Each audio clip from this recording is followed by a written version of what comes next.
I have just basically said, what interests me? I'm going to tweet about that stuff. And if anyone connects with me on that level, that's awesome. If Yeah. they don't, well, whatever. Yeah. Because this is who I am. This is what I care about. And also these interests, they're going to shift through time, Hmm. right? So I was way heavier into the faith side of things, 4 years ago. Mm. And that has that balance or that bucket, and that's how I kind of think about it is in terms of buckets. Yeah. So I have these different buckets or these themes that I kind of pull content from. Well, the faith-based bucket was huge 4 years ago, and Hmm. now it's not. It's a small, much smaller bucket. Yeah.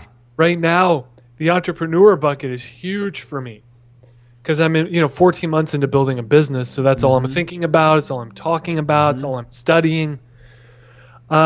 So in the personal case, it's basically just what interests me. Now, switch that to the business side of things. Yeah.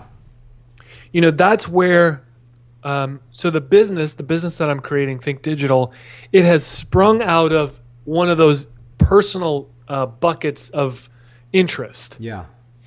And so it's much more specialized, specifically in social media and to some degree entrepreneurship. Those are the main buckets for Think Digital. Okay. So in that instance, I know that that's pretty much for that brand the buckets that I have to stay within. Hmm. Now, if the mission or the I suppose the purpose or the big idea of the business ever changes, well, those Hmm. buckets will change as well. Okay. But I know that brand was developed out of a personal passion area, Yeah. and so to stay true to what the brand is doing right now, I have to stay within those buckets. Now, you can come at those buckets at hundreds of different ways.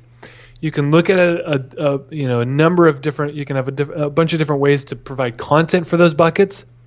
But I know for the most part, I got to stick within those buckets. I think that's helpful. That illustration of the buckets, I mean, I think that's to an extent how anybody who's successful on Twitter operates, but often it's hard to kind of quantify exactly what that formula is and just, lining up the illustration of the buckets. Yeah. I think that makes a lot of sense. And I hope that anybody who's looking to use Twitter to build their business and build their brand, I hope that that helps them as well, because really it does become difficult.